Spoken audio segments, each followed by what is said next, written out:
I'll never forget the moment I discovered our joint savings account had been drained to a measly $212. 46, 15 years of marriage, and Daniel had cleared out nearly $400,000 without saying a word. The same Daniel who kissed me goodbye that morning, who promised we'd renovate our kitchen next spring, who swore the late nights at the office were just because of the Thomson acquisition. Turns out, the only thing he was acquiring was his 24-year-old assistant's affection with my money. But Daniel made one critical mistake. He underestimated the woman who helped him build Westridge Financial from the ground up. I wasn't just his wife. I was the woman who would soon own his entire company. Before we jump back in, tell us where you're tuning in from, and if this story touches you, make sure you're subscribed, because tomorrow I've saved something extra special for you. People always said we were the perfect couple, Rebecca and Daniel Miller, the power duo of Lake Oswego. We met at Portland State during our MBA program, both ambitious, both dreaming of making it in the financial world. I can still picture Dan, in that faded blue sweater, explaining market derivatives to a study group with such passion that I couldn't help falling for his mind before anything else. Our wedding was small but elegant, a lakeside ceremony with just 50 guests. We bought our first condo with combined savings, scrimping and saving through our 20s while working entry-level positions at competing firms. Nights were spent at our tiny kitchen table, drafting business plans and dreaming about the company we would build together someday.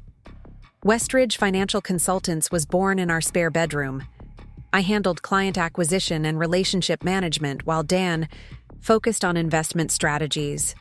Those early years were exhausting but exhilarating. We took turns making coffee at 2 a.m., celebrating when we signed our first major client, holding each other through the 2008 crash when we almost lost everything. By our 10th anniversary, Westridge had 32 employees and managed over $200 million in assets. We had moved to a craftsman-style house in Lake Oswego with a view that made me gasp every morning. Life seemed perfect. We even started talking about children, something we'd postponed while building the business. "Maybe it's time," Dan had said one evening as we watched our friends' kids playing in our backyard during a summer barbecue. I remember the way his eyes followed 4-year-old Emma as she chased bubbles across the lawn. "We've built something stable now." I agreed, and we decided I would step back from day-to-day operations at Westridge. It wasn't an easy decision. The company was my baby too. But Dan insisted he could handle things. "You deserve to focus on starting our family," he said. "You've worked so hard to get us here." So I transitioned out, maintaining only a few key client relationships and a seat on the board, but otherwise removing myself from operations. Dan hired Thomson as his executive assistant shortly after. She was fresh out of college, eager and bright with a finance degree, and what Dan called tremendous potential. When he first introduced us at the company holiday party, I thought nothing of the way he praised her efficiency. "Megan keeps me organized in ways you never could, Becky," he'd joked, and everyone laughed, including me. That's the moment that haunts me now. How I laughed along, completely blind to what was happening. The changes were subtle at first. Dan started working later, but that wasn't unusual during tax season or at quarter end. His phone would ping with messages during dinner, and he'd smile at the screen before excusing himself to respond. "Just Megan with the Wilson account numbers," he'd explain. "She's really going above and beyond." Our sex life dwindled, but we were both approaching 40, and stress was at an all-time high with a potential expansion to Seattle. When I found a long blonde hair on his suit jacket, I assumed it belonged to Karen from accounting. When hotel charges appeared on our credit card statement for cities where he had meetings, I never questioned it. We still had our routines.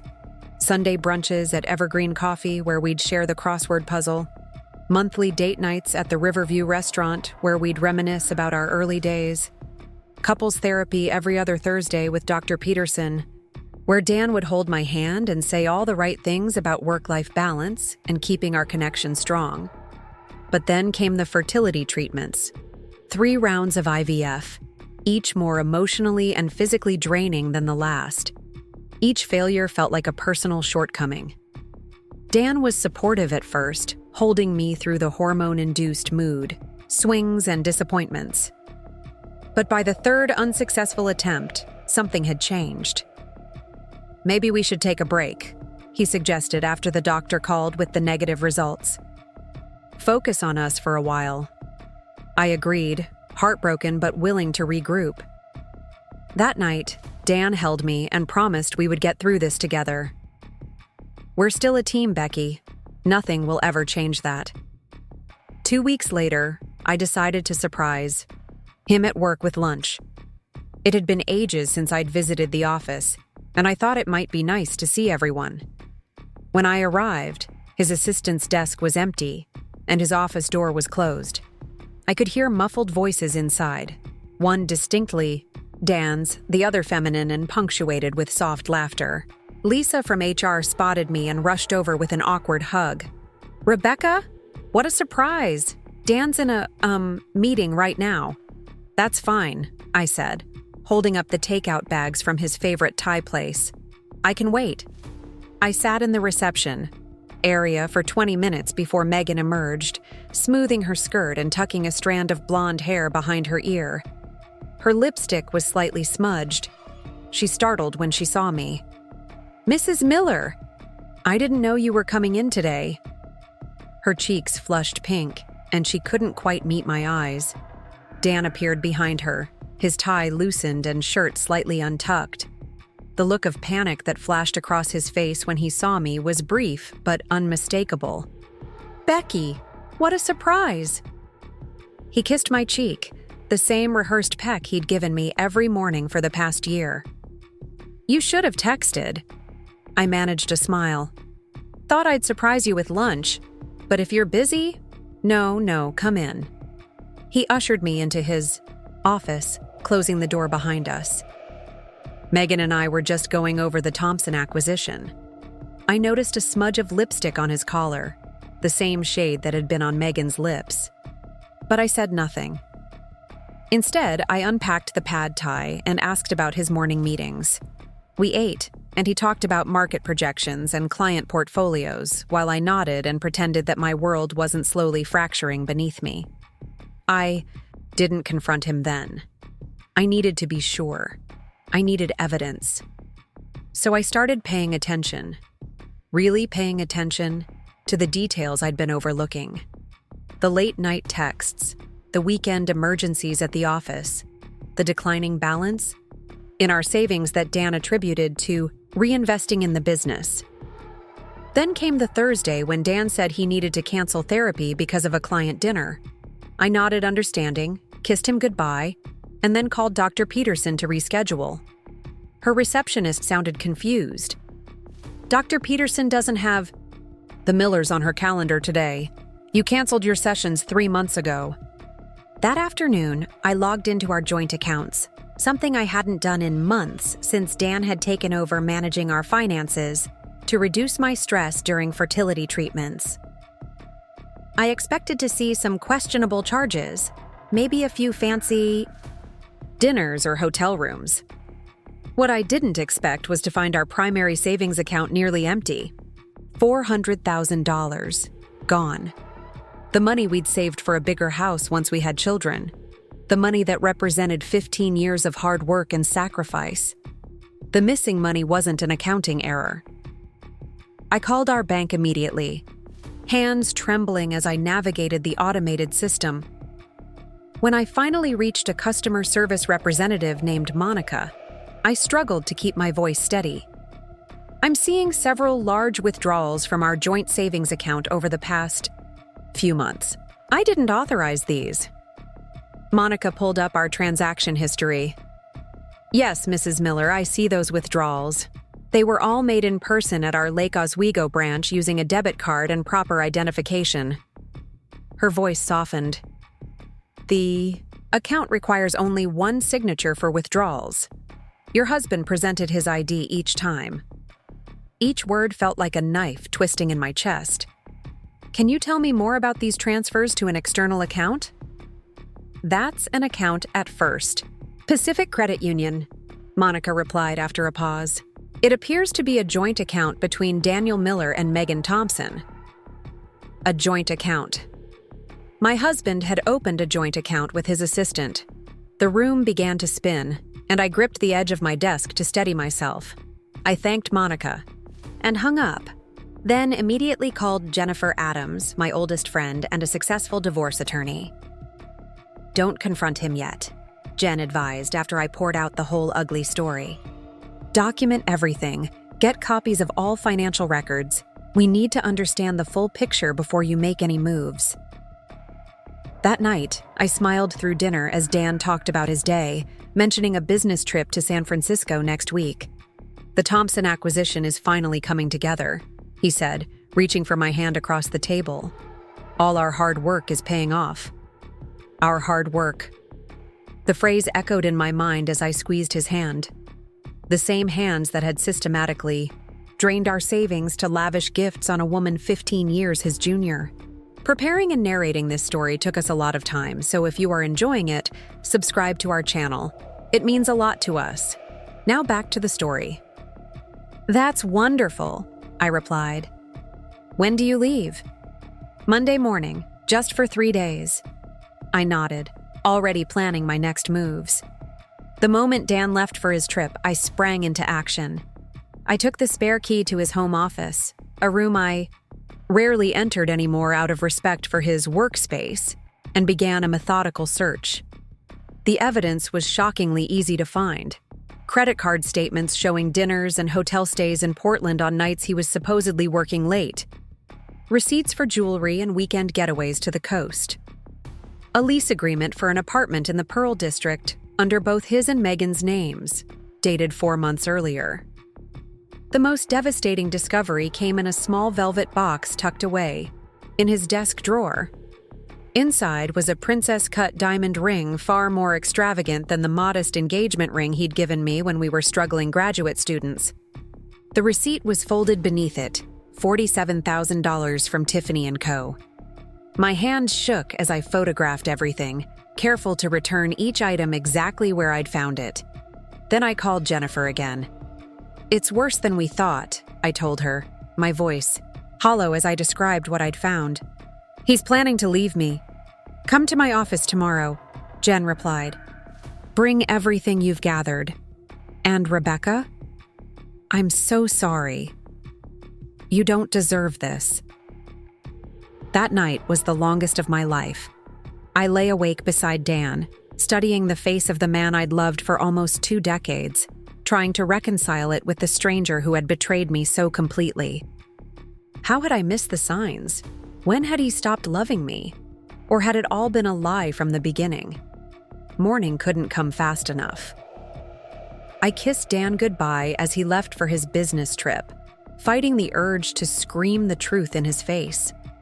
Once his car disappeared down the street, I collapsed against the door, finally allowing the tears to flow freely. Jennifer's law office occupied the 15th floor of a sleek downtown building with views of the Willamette River. Her assistant led me to a conference room where Jen waited with a sympathetic smile and a box of tissues. Let's see what we're dealing with, she said, gesturing to the chair beside her. For the next 2 hours, we pored over everything I'd gathered: bank statements, credit card bills, photographs of receipts, and the engagement ring. Jen took meticulous notes, occasionally shaking her head in disbelief. He's been planning this for months, she concluded. The separate apartment, the joint account with this woman, the steady draining of your shared assets. She looked up from her notes. Rebecca, I have to ask, what do you want to do now? It was the question I'd been asking myself all night. Part of me wanted to simply walk away, to start fresh somewhere Dan could never find me. Another part wanted revenge, to hurt him as deeply as he'd hurt me. But neither option felt right. I want what's fair, I finally said. He's taken so much from me already. I won't let him take my dignity too. Jennifer nodded. Here's what we know. You helped build Westridge from nothing. You stepped back from the company to try starting a family, at his suggestion. He's been systematically moving assets away from your shared accounts, presumably in preparation for leaving you for his assistant. She leaned forward. Rebecca, you're entitled to half of everything, including the company. And given his behavior, we could make a strong case for more. I stared out the window at the city below, the city where Dan and I had built our life, together. The company had always been our shared dream, our shared accomplishment. The thought of him continuing to prosper while I started over from nothing made something cold and determined settle in my chest. I don't want half, I said slowly. I want it all. Jennifer raised an eyebrow. That's ambitious, even under these circumstances. Daniel thinks I've been completely disconnected from Westridge since I stepped back 2 years ago. But I still have relationships with our major clients. I still have a seat on the board. And I know something he doesn't. I met Jennifer's eyes. Westridge is in trouble. I explained how I'd noticed discrepancies in the quarterly reports, figures that didn't add up. How Dan had dismissed my concerns when I raised them, insisting everything was fine. How I'd discussed my worries with Robert Chen, our chief financial officer and my longtime ally, who confirmed that Dan had been making increasingly risky investments to impress clients with short-term gains. The Thomson acquisition isn't a real thing, I concluded. It's a cover story for his affair. But Westridge is teetering on the edge, and Dan's too distracted by his midlife crisis to see it. Jennifer's expression shifted from sympathy to intrigue. What exactly are you proposing? I want to buy controlling interest in Westridge, I said, the plan crystallizing as I spoke. Bob has been trying to warn Dan about these risky positions for months, but Dan won't listen. If I can secure enough capital to buy out other shareholders, I can take over and save the company before Dan drives it into the ground. That would require substantial funds, Jennifer pointed out. Funds your husband has conveniently removed from your access. I have resources he doesn't know about, I replied. My grandmother left me a trust that matured on my 40th birthday last year. I never touched it because we didn't need it. It's just over $1 million. Jennifer's eyes widened. And Daniel doesn't know about this? We were going through the final IVF attempt when I received the funds. I was going to surprise him once we had good news to share. The irony wasn't lost on me. I never got the chance. $1 million is significant, but is it enough to gain controlling interest? Not by itself, I admitted. But combined with the shares I already own and the support of other key shareholders who trust me more than they trust Dan. It might be. Jennifer tapped her pen against her notepad. This is unorthodox, but it could work. You'd need to move quickly and quietly. Daniel will be gone for 3 days, I said. That's our window. She nodded decisively. Let's get started. The next 72 hours were a blur of meetings, phone calls, and legal documents. Jennifer connected me with William Foster, a corporate attorney specializing in acquisitions. Together, we crafted a strategy that was both aggressive and completely legal.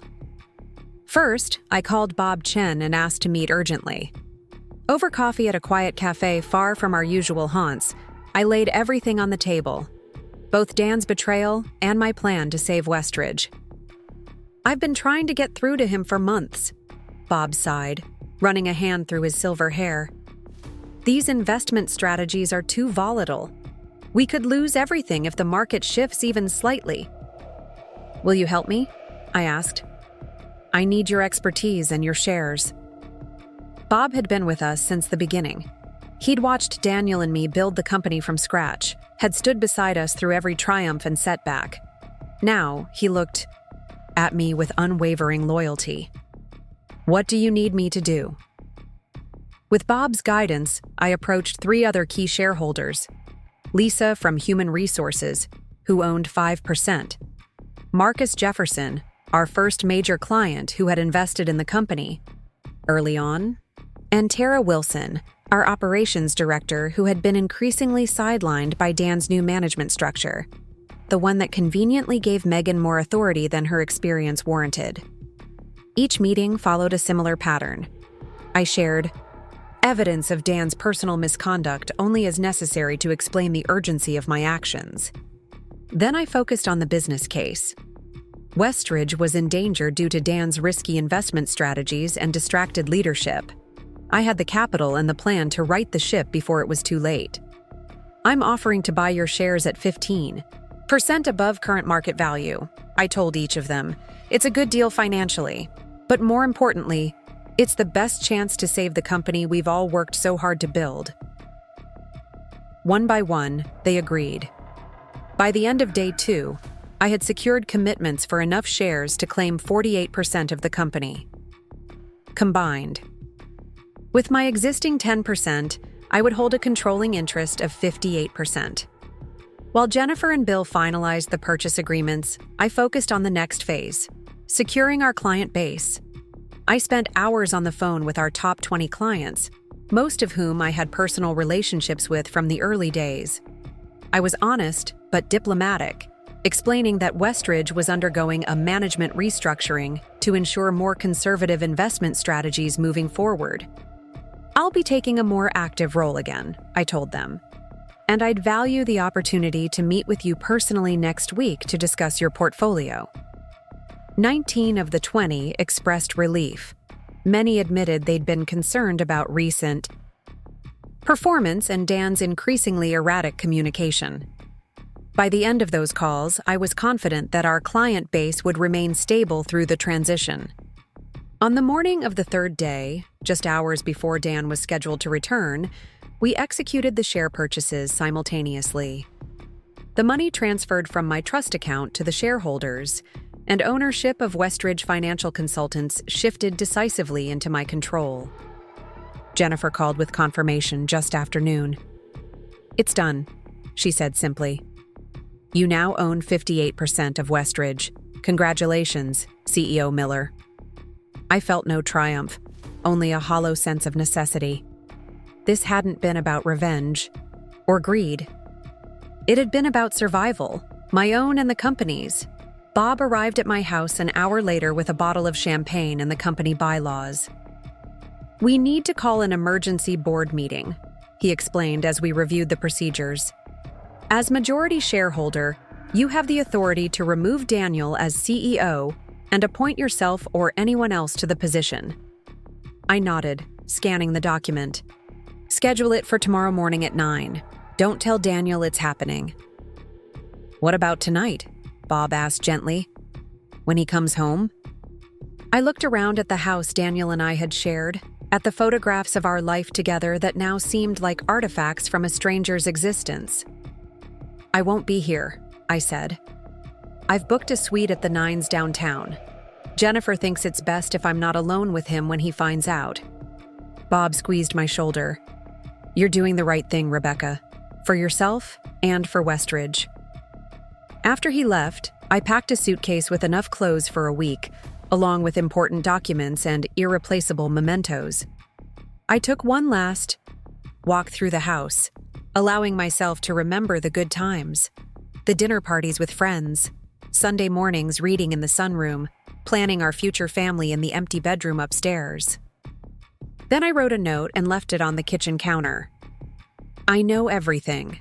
Don't call me. My attorney will be in touch." As I drove away from Lake Oswego toward downtown Portland, the weight of the past 3 days finally hit me. I had just executed a corporate takeover of my husband's company while he was away with his mistress. It was surreal, like something from a movie rather than my actual life. At the Nines, I checked into my suite and ordered room service, too exhausted to venture out. I switched off my phone after sending Jennifer my new temporary number. Whatever reaction Daniel had when he returned home, I didn't want to witness it directly. Sleep came surprisingly easily that night, deep and dreamless. Perhaps my body and mind were simply too spent for anything else. I awoke to sunlight streaming through the hotel curtains, feeling oddly calm. Today would be the day I took back control, not just of Westridge, but of my life. I dressed carefully in a charcoal gray suit I'd always kept for important client meetings, applied my makeup with precision, and styled my hair in a sleek chignon. The woman who looked back at me from the mirror appeared confident and formidable. I barely recognized her. Bob was waiting in the hotel lobby, along with Jennifer and Bill. We rode to the Westridge offices together in contemplative silence. It was just after 8:30 when we arrived. The emergency board meeting was scheduled for 9, but I wanted to be settled in the conference room before others arrived. The receptionist's eyes widened when she saw me. "Mrs. Miller, we weren't expecting you today."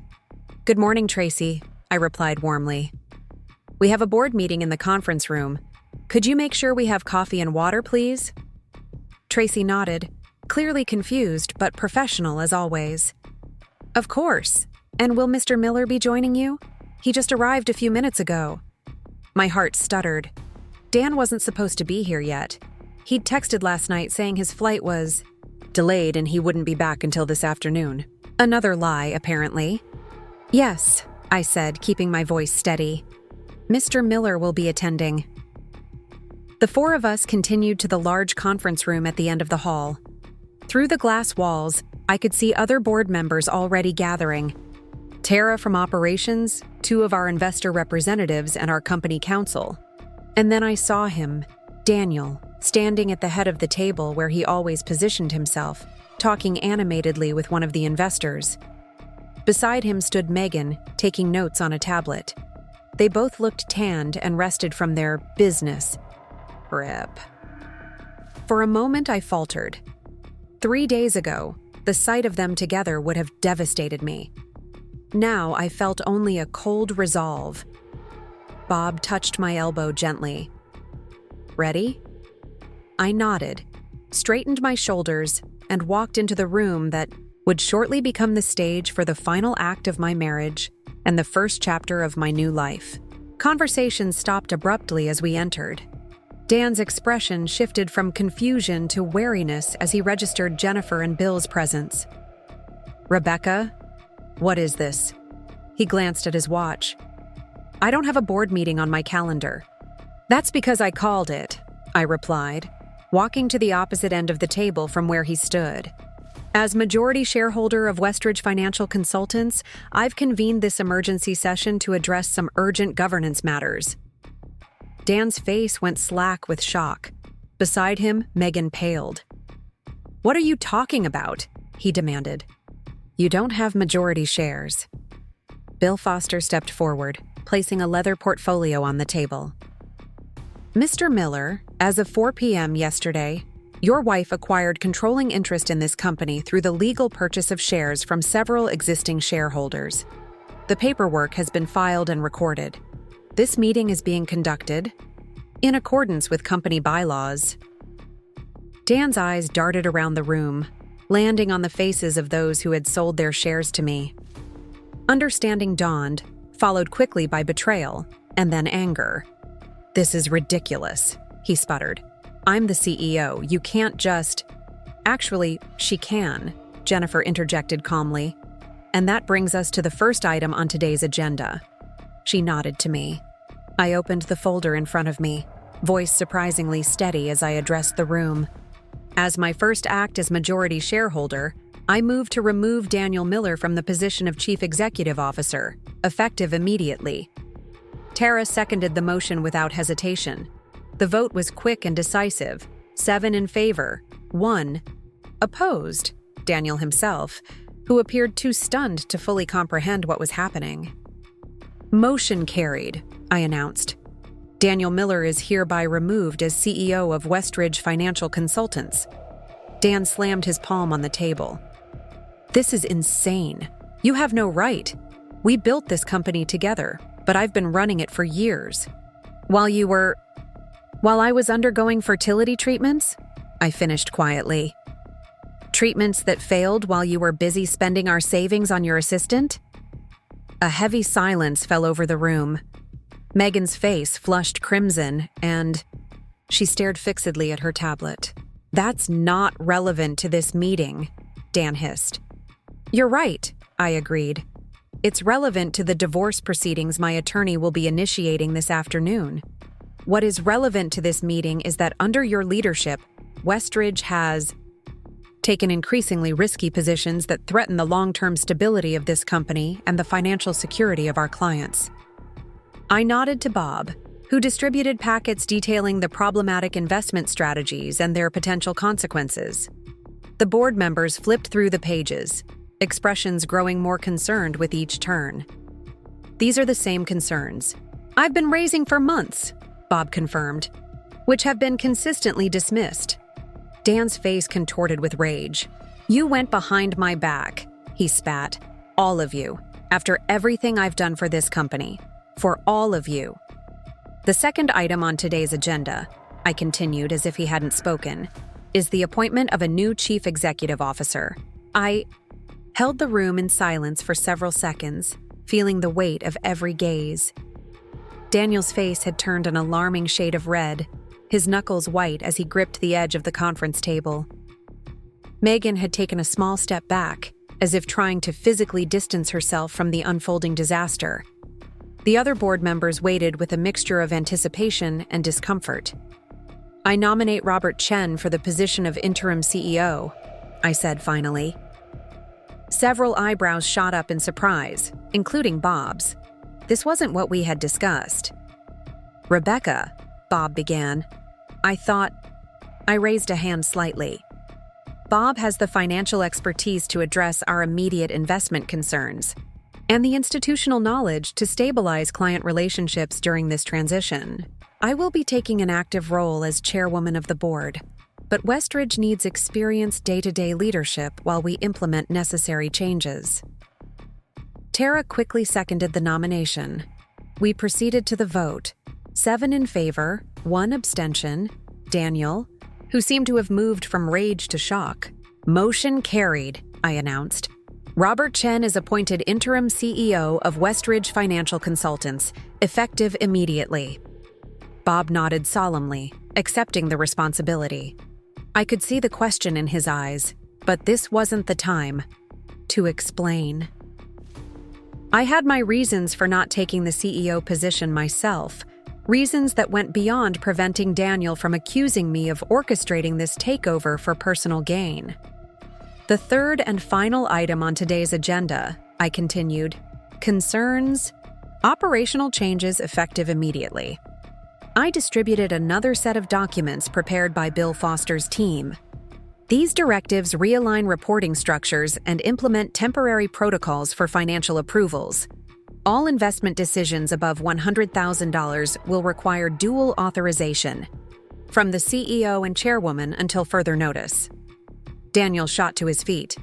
This is ridiculous. You can't just walk in here and... Mr. Miller, Bill interrupted firmly. As a board member, you're entitled to voice your concerns through proper channels, but the majority shareholder has the legal authority to implement these changes. Any disruption of this meeting could be considered interference with corporate governance.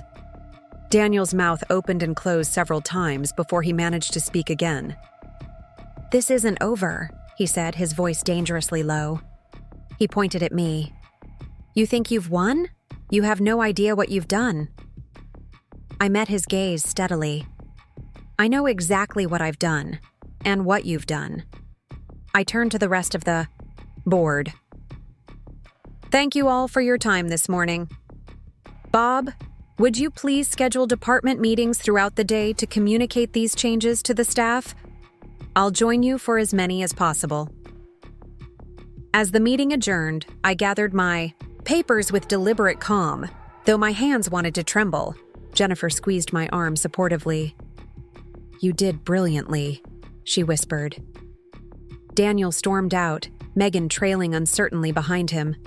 Through the glass walls, I watched him stalk down the hallway toward his office, employees scattering from his path. I released a long, shaky breath. What happens now? Now, Jennifer said. We let him make his next move.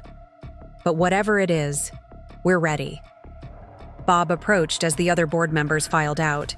Can we talk privately? I nodded, and we moved to a smaller meeting room across the hall. Once the door closed behind us, Bob turned to me with confusion. "Why didn't you take the CEO position? That was the plan." I sank into a chair, suddenly exhausted. "Because this can't be about me versus Daniel. It has to be about what's best for Westridge." "But you built this company. You deserve—" "It's not about what I deserve," I interrupted gently. "It's about what works." If I had appointed myself CEO, every decision would be scrutinized as personal vendetta. Clients might get nervous. Employees would take sides. But no one questions your qualifications or motives, Bob. You've been warning about these investment risks for months. You have credibility that transcends the drama of my marriage. Bob considered this, then nodded slowly. "And your role as chairwoman gives me oversight without day-to-day management responsibilities. I can focus on rebuilding client trust while you handle operations." I smiled tiredly. "Besides, I need time and space to deal with the rest of my life falling apart." Bob's expression softened. "I'm so sorry about all of this, Rebecca. For what it's worth, Daniel's a fool. He had everything. A brilliant wife, a successful company, respect, security, and he threw it away for a fantasy," I finished. "The young, adoring assistant who makes him feel powerful and desirable." I shook my head. It's such a cliche I'd laugh if it didn't hurt so much. A commotion in the hallway interrupted our conversation. Raised voices, something crashing. Bob and I exchanged alarmed glances before hurrying out to investigate. The sight that greeted us was chaos. Daniel stood in the doorway of his former office, surrounded by a small crowd of stunned employees. At his feet lay the shattered remains of what appeared to be his laptop. "You changed the passcodes?" He was shouting at the IT manager, a timid young man named Kevin who looked terrified. "You locked me out of my own systems?" I was just following the security protocol for executive transitions," Kevin stammered. "It's standard procedure when—" "I built this company," Daniel roared. "These are my clients, my investments." I stepped forward, instantly drawing Daniel's furious attention. "That's enough," I said firmly. "This is still a place of business. If you have concerns about the transition, we can discuss them privately." "Privately?" Daniel laughed, a harsh, ugly sound. "Like how you privately orchestrated this coup? Like how you privately turned my employees against me?" "No one was turned against you, Daniel," I replied, keeping my voice even. "People made business decisions based on what they believed was best for Westridge." "You had no right," he seethed, stepping closer. "No right to take what's mine." "What's yours?" My control finally slipped. "Like our savings account was yours to empty? Like our marriage was yours to betray?" A collective intake of breath from the onlookers. Several people exchanged knowing glances. Apparently, Daniel and Megan's affair hadn't been as secret as they thought. Daniel flushed. "That's personal. It has nothing to do with this company." "It has everything to do with judgment," I countered. "With trust. With putting personal gratification ahead of responsibility. The same poor judgment that led you to make increasingly risky investments with our clients' money." Bob stepped forward, placing himself slightly between us. "Daniel, why don't we move this discussion to the conference room? We can talk through the transition plan." "I don't need a transition plan," Daniel spat. "I need my office, my access, and my position back. This is theft. Pure and simple." "It's a legal corporate restructuring," Bill Foster corrected, appearing from the direction of the elevators. "Mr. Miller, I strongly advise you to calm down and consider your next actions carefully. Creating a disruption in the workplace could have serious repercussions for your future prospects." Daniel's gaze darted between Bill, Bob, and me. Rage and humiliation warred on his face. Then he spotted Megan hovering uncertainly nearby. "Get your things," he ordered her. "We're leaving." Megan hesitated, glancing anxiously around the office. Dan, my job. I can't just... Your job? Daniel laughed incredulously. You think they'll keep you after this? You're coming with me. Now? The naked command in his voice seemed to wake something in Megan. She straightened slightly. I need this position, Dan. The apartment. The credit cards. I can't afford... Are you serious? Daniel stared at her in disbelief. After everything I've done for you? Everything I've given you? I felt a surprising flicker of sympathy for Megan. She was young and ambitious, had made terrible choices, certainly. But I recognized the expression on her face. It was the same realization I'd had days ago. Daniel Miller cared about no one but himself.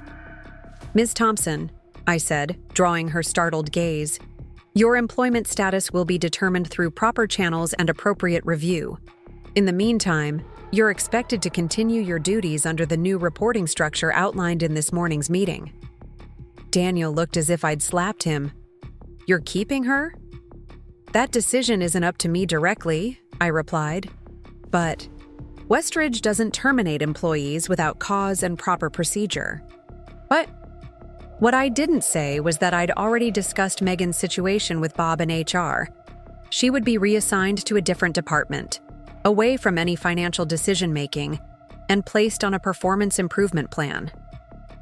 Her future at Westridge would depend entirely on her own choices moving forward.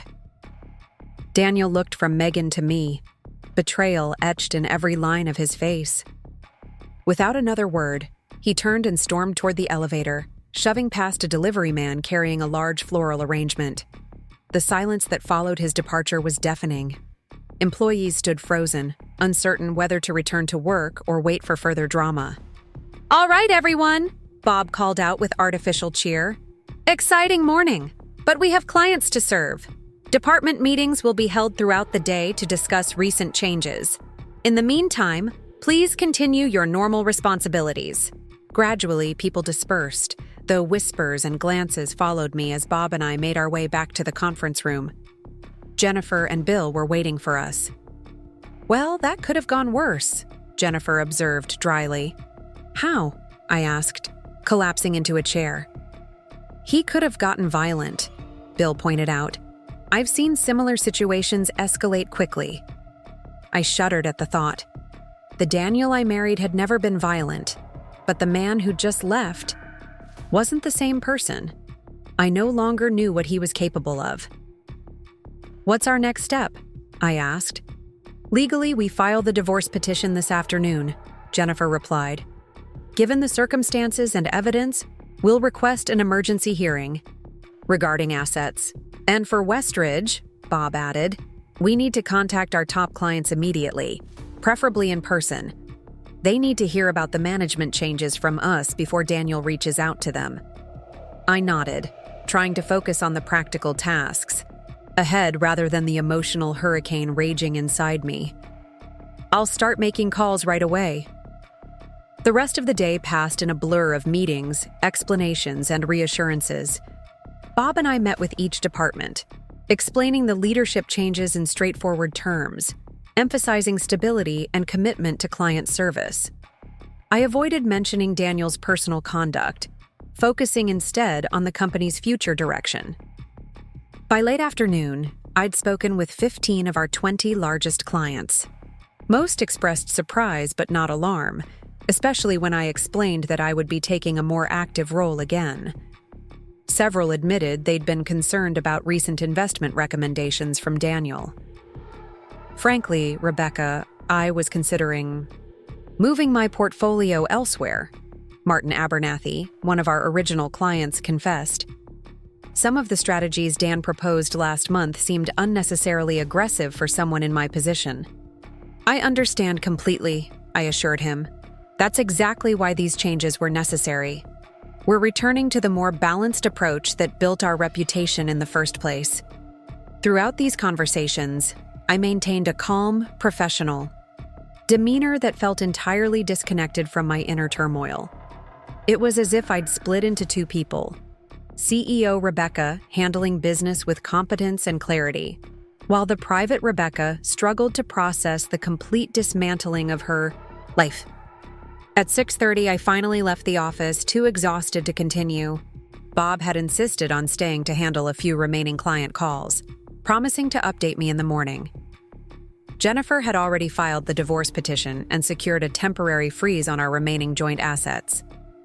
"Go get some rest," she'd advised. "Tomorrow will be another long day."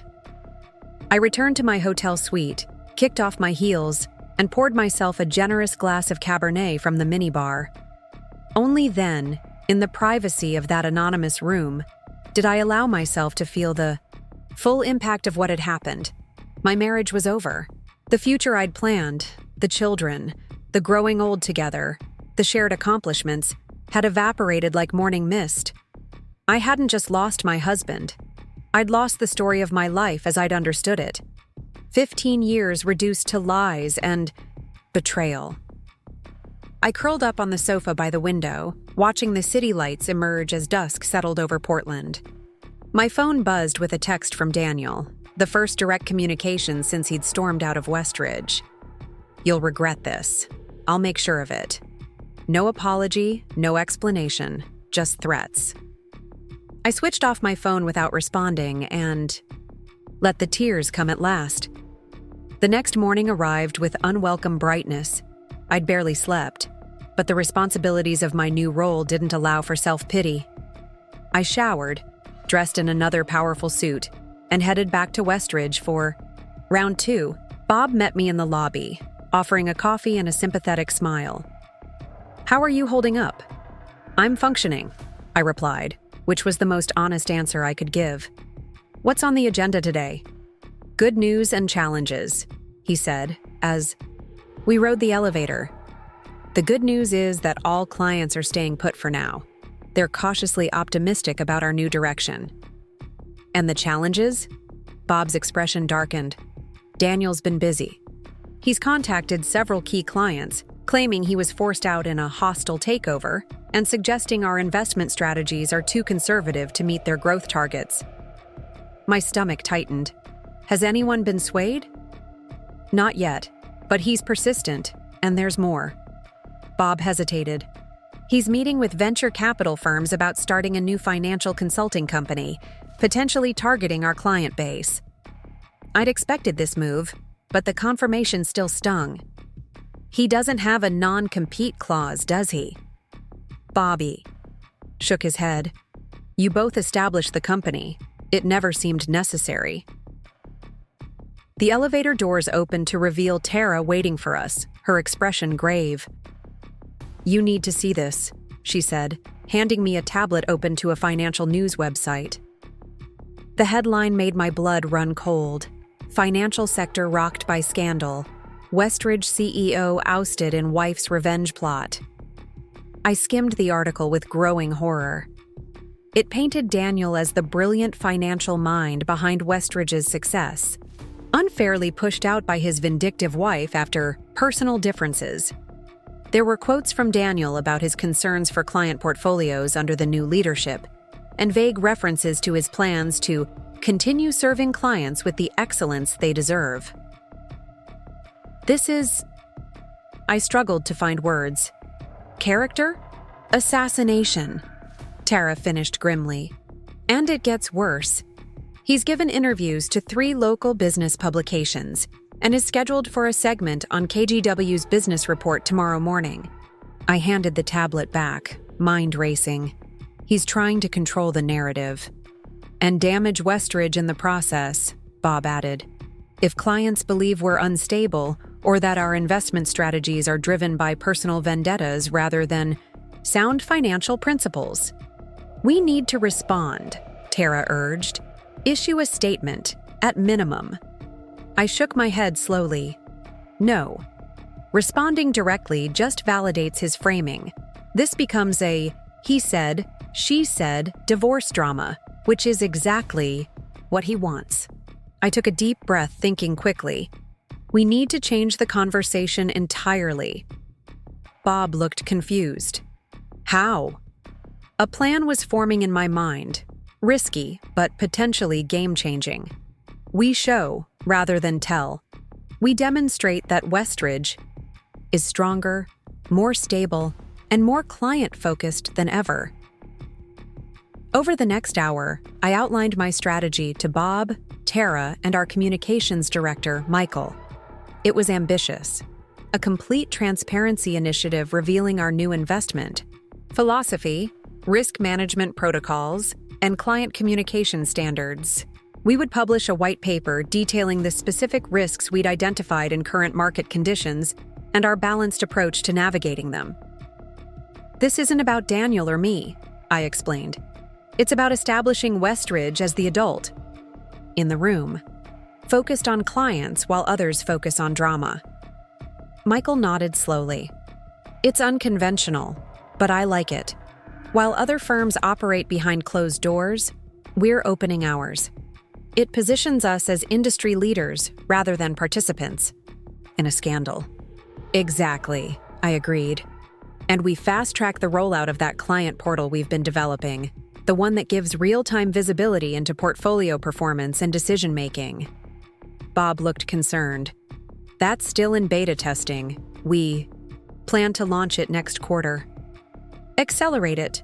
Pull developers from other projects if necessary. I want it live within 2 weeks. Rebecca, Tara interjected gently, are you sure about this? It's a major undertaking at an already stressful time. I understood her concern. My personal life was imploding, and here I was initiating a company-wide strategic pivot. But the truth was, Westridge gave me purpose when everything else felt uncertain. This wasn't just about countering Daniel's narrative. It was about reclaiming the vision that had inspired us to start the company in the first place. I've never been more certain, I assured her, and I need this. I need to focus on building something positive while other parts of my life fall apart. By noon, the entire leadership team was aligned on the new initiative. Designers were drafting the transparency campaign. Financial analysts were preparing data for the white paper. IT teams were prioritizing the client portal development. At 1 o'clock, Jennifer called with news. The court granted the emergency hearing regarding assets. It's scheduled for Monday morning. That's fast, I noted, surprised. Is that good? For us? Very good, she confirmed. The judge assigned to the case has a history of taking a dim view of spouses who drain joint accounts. And we have the documentation to prove Daniel's systematic withdrawal of funds for personal use. What should I expect? Best case? The judge freezes all accounts Daniel created with Megan and orders him to return the money he took from your joint savings. Hope flickered briefly. And worst case? The judge simply maintains the current freeze on remaining joint assets until the divorce is finalized. Jennifer paused. There's one more thing. Daniel's hired Lawrence Drummond. My stomach dropped. Lawrence Drummond was one of Portland's most aggressive divorce attorneys, known for his scorched earth tactics and astronomical fees. That's not surprising, I managed. It changes nothing about our strategy, Jennifer assured me. We have the facts on our side. Drummond can posture all he wants, but he can't change what Daniel did. After we hung up, I stood by the window of my temporary office, formerly the rarely used executive conference room, and tried to imagine what Daniel was feeling. Rage, certainly. Humiliation. But did he feel any remorse? Any recognition of the damage he'd caused? Or was he so consumed by entitlement that he genuinely saw himself as the victim? A knock at the door interrupted my thoughts. It was Megan Thomson, looking pale and nervous. Mrs. Miller, may I speak with you? My first instinct was to refuse, but curiosity won out. Come in, Ms. Thomson. She entered hesitantly, clutching a folder to her chest like armor. I wanted to, she began, then faltered. I know I have no right to ask anything of you. That's correct, I agreed coolly, but you're here anyway. Megan flinched slightly at my tone but pressed on. I want to apologize. What we did, was inexcusable.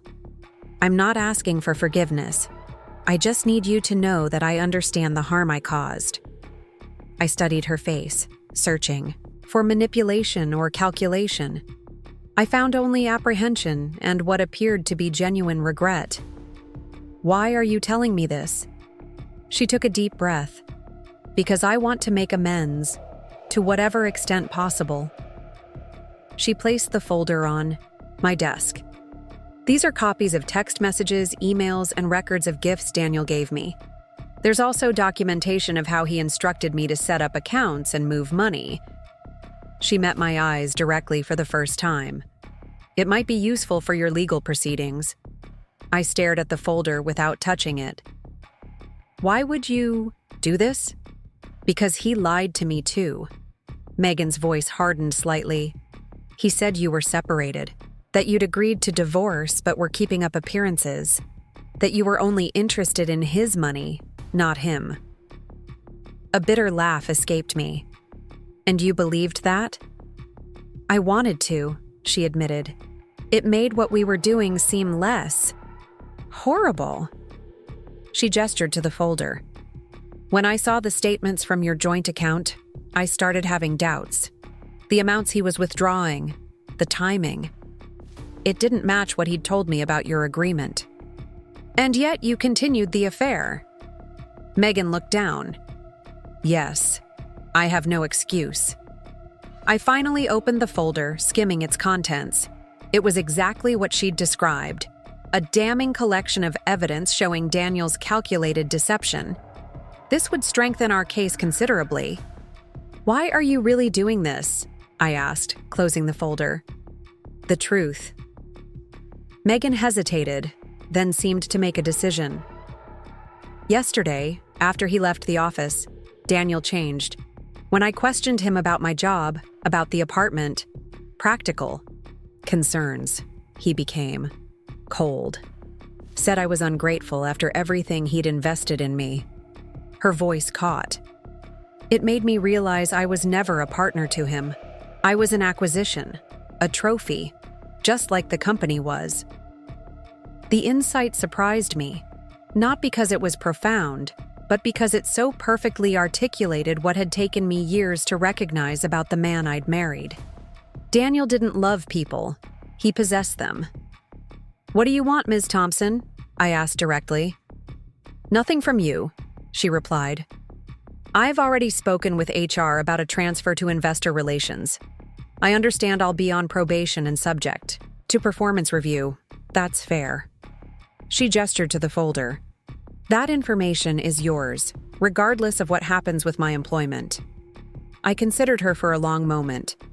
The naive part of me wanted to hate this young woman who had participated in destroying my marriage, but the pragmatic businesswoman recognized a valuable asset when she saw one.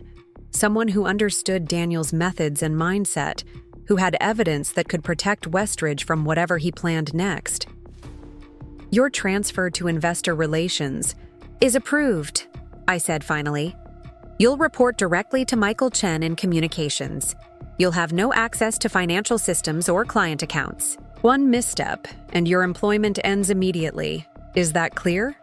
Relief washed over her face. Completely. Thank you, Mrs. Miller. Ms. I corrected automatically. Soon to be Ms. Taylor again. My maiden name felt strange on my tongue, after 15 years as Mrs. Miller. Megan nodded and turned to leave, then paused at the door. He's not going to stop, you know. This isn't just about the company for him anymore. It's about winning. I know, I replied simply. That's the difference between us now. I'm not trying to win. I'm trying to rebuild. After she left, I called Jennifer and explained about the folder Megan had provided. She agreed to send a courier to collect it immediately. This evidence would be invaluable for Monday's hearing. The rest of the afternoon passed in a flurry of activity as our transparency initiative took shape. By 6, we had draft designs for the campaign, an outline of the white paper, and a revised timeline for the client portal launch. The energy in the office was palpable, a sense of purpose and innovation that had been missing under Daniel's increasingly distracted leadership. As people began leaving for the day, Bob stopped by my office. "Productive day," he observed, looking more energized than I'd seen him in months. "Very," I agreed. "How are you feeling about the direction?" "Honestly, it's the most excited I've been about Westridge in years." He settled into a chair across from me. "This transparency approach brings us back to our roots, what you and Daniel originally envisioned before it became about status and acquisition targets," I supplied. Bob nodded. "Exactly. It reminds me of our mission statement from the early days." The mission statement? I'd almost forgotten it existed, a framed document that had once hung proudly in our first small office. Daniel had removed it during one of our expansions, claiming it was too idealistic for a growing firm. "Do you remember what it said?" I asked. "Not word for word." Bob smiled. "But it was about partnership with clients, about success being measured not just in returns, but in security and peace of mind." "We should bring it back," I decided. Suddenly. "Updated for today, but with the same core principles. Another element of returning to our foundations." As Bob left, promising to dig through old files for the original text, I found myself experiencing a surprising emotion: hope. Not for reconciliation with Daniel, that bridge was thoroughly burned, but for myself, for Westridge, for the possibility that something meaningful could emerge from this painful upheaval. I gathered my things, preparing to return to the hotel that had become my temporary home. Tomorrow would bring new challenges. Daniel's media campaign would continue. The emergency hearing was approaching.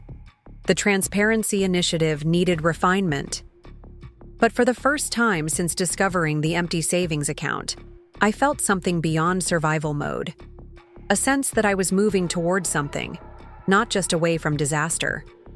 It wasn't happiness, not yet. But it was purpose, direction. The first tentative steps toward rebuilding a life I hadn't chosen but might eventually come to value. As I locked my office door, my phone buzzed with another text from Daniel. "Last chance. Back out now, or I'll make sure everyone knows exactly who you really are." I stared at the message, realizing with sudden clarity that it no longer held power over me. Daniel thought he knew me, thought he could predict and control my reactions based on the woman I'd been during our marriage. But that woman was gone, transformed by his betrayal into someone stronger, more determined, and infinitely less concerned with his opinion. I deleted the message without responding and stepped into the elevator, ready to face whatever came next. The weekend passed in a blur of preparation and strategy. Jennifer and I worked through Saturday, reviewing the documentation Megan had provided and organizing our case for Monday's emergency hearing. Every text message, every email, every bank statement told the same damning story. Daniel had systematically funneled our joint assets to fund his new life with Megan. "This is about as clear-cut as cases get," Jennifer observed, sorting papers into color-coded folders. "Most spouses try to be at least somewhat subtle when hiding assets." "Subtlety was never Daniel's strong suit," I replied, remembering countless client meetings where his overconfidence had nearly cost us important relationships. "He genuinely believes he's entitled to whatever he wants." "Well, Judge Harmon tends to take a dim view of entitlement." Jennifer closed the last folder with satisfaction. "I think we're as prepared as we can be." Sunday brought a different kind of work. I met Bob at a quiet cafe in the Pearl District to finalize our transparency initiative and prepare for the week ahead. The white paper was taking shape nicely, outlining our investment philosophy and risk management approach in clear, accessible language. The design team delivered preliminary concepts for the client portal interface, Bob reported, showing me mock-ups on his tablet. "We've simplified the dashboard significantly while still providing comprehensive information." I nodded approvingly. This is exactly what we need. Sophisticated analysis presented intuitively. Our clients don't want to become investment experts. They want to trust that we are. As we worked, I couldn't help noticing the occasional glances from other patrons. Daniel's media campaign was having its effect. My face had appeared alongside his in several local business publications. I'd become a reluctant minor celebrity in Portland's financial community. Ignore them, Bob advised, noticing my discomfort. Next week, some new scandal will capture their attention. By Sunday evening, I felt as prepared as possible for the challenges ahead. I ordered room service at my hotel and tried to relax, knowing Monday would test me in multiple ways. The court hearing was scheduled for 9 a.m., followed by an all-staff meeting at Westridge at noon to officially launch our new initiatives. Sleep came fitfully, punctuated by dreams of Daniel laughing as I searched empty bank vaults. I woke before my alarm, showered, and dressed with particular care. A charcoal suit with subtle pinstripes, pearl earrings that had belonged to my grandmother, minimal makeup that emphasized professionalism rather than femininity. Jennifer met me in the hotel lobby at 7:30, radiating confidence in a navy pantsuit. Ready to face the dragon and his lawyer? As ready as I'll ever be, I replied, following her to the waiting car. The Multnomah County Courthouse loomed imposingly against the morning sky. Inside, we navigated security and found our assigned courtroom, arriving 20 minutes early to review our materials one final time. At precisely 8:55, Daniel arrived with Lawrence Drummond in tow. Drummond lived up to his reputation, tall, immaculately dressed, with the smug confidence of a man accustomed to bullying his way to victory. Daniel walked beside him, chin lifted defiantly, wearing what I recognized as his client meeting expression, a practiced mask of dignified authority. Our eyes met briefly across the courtroom. For a moment, I saw something flicker in his gaze. Not remorse exactly, but perhaps the first glimmer of understanding that this situation had moved beyond his control. Then Drummond whispered something, and Daniel's expression hardened again. The bailiff called the court to order, and Judge Teresa Harmon entered, a slim woman in her 60s with silver hair and piercing blue eyes. Her reputation for no-nonsense efficiency was immediately apparent as she established the parameters for the hearing. "This is not a full divorce proceeding," she reminded both legal teams. "We are here solely to address the emergency motion regarding alleged improper removal of joint assets. Ms. Adams, as the petitioner's counsel, you may begin." Jennifer presented our case methodically, walking through the timeline of withdrawals from our joint accounts, the establishment of separate accounts with Megan, and the pattern of large purchases clearly intended for Daniel's girlfriend rather than marital use. Your Honor, over a 6-month period, Mr. Miller systematically transferred approximately $400,000 from joint marital assets to accounts accessible only to himself and his assistant, with whom he was having an extramarital affair. These funds represented the bulk of the couple's liquid savings. Jennifer gestured to the evidence binders provided to the court. Bank records confirm the timing and amounts of these transfers, while Mr. Miller's credit card statements demonstrate that these funds were used primarily for luxury gifts, travel, and housing for Ms. Thomson. Judge Harmon reviewed the materials with a slight frown, then glanced at Drummond. "Counsel for the respondent, your response?" Drummond rose with theatrical deliberation. "Your Honor, while my client acknowledges making the transfers in question, there is nothing illegal about a husband making financial decisions regarding joint accounts. Mrs. Miller had equal access to these accounts at all times and could have objected had she been monitoring them appropriately." I felt a surge of indignation at the implied accusation that somehow Daniel's betrayal was my fault for not watching him closely enough. "Furthermore," Drummond continued, "Mrs. Miller has herself engaged in hostile financial actions against my client. In a calculated corporate maneuver, she has effectively stolen Mr. Miller's company, a company he built from the ground up, depriving him of his livelihood and primary asset. Jennifer was on her feet immediately. "Objection, Your Honor. The characterization of Mrs. Miller's actions regarding Westridge Financial is grossly inaccurate and irrelevant to the matter at hand. Mrs. Miller legally purchased shares from willing sellers in a properly documented transaction. This is not a corporate law hearing." "Sustained," Judge Harmon agreed. "Mr. Drummond, please confine your arguments to the matter before this court, specifically the disposition of the withdrawn joint assets." Drummond pivoted smoothly. "Your Honor, my client maintains that many of these expenditures were business-related investments to expand Westridge's client base. The fact that Mrs. Miller has now seized control of the company should not retroactively criminalize Mr. Miller's business strategy." The judge's eyebrow arched skeptically. Business strategy included a $47,000 diamond ring purchased at Tiffany's and a lease on a Pearl District apartment jointly with his assistant. "Client entertainment and a convenient meeting space near key investors," Drummond replied without hesitation. I marveled at his ability to present such obvious falsehoods with a straight face. Jennifer appeared equally unimpressed. "Your Honor," she interjected, "we have submitted text messages between Mr. Miller and Ms. Thomson clearly indicating the personal nature of these expenditures. Moreover, none of these expenses appear in Westridge's business records or accounting systems because they were not business-related."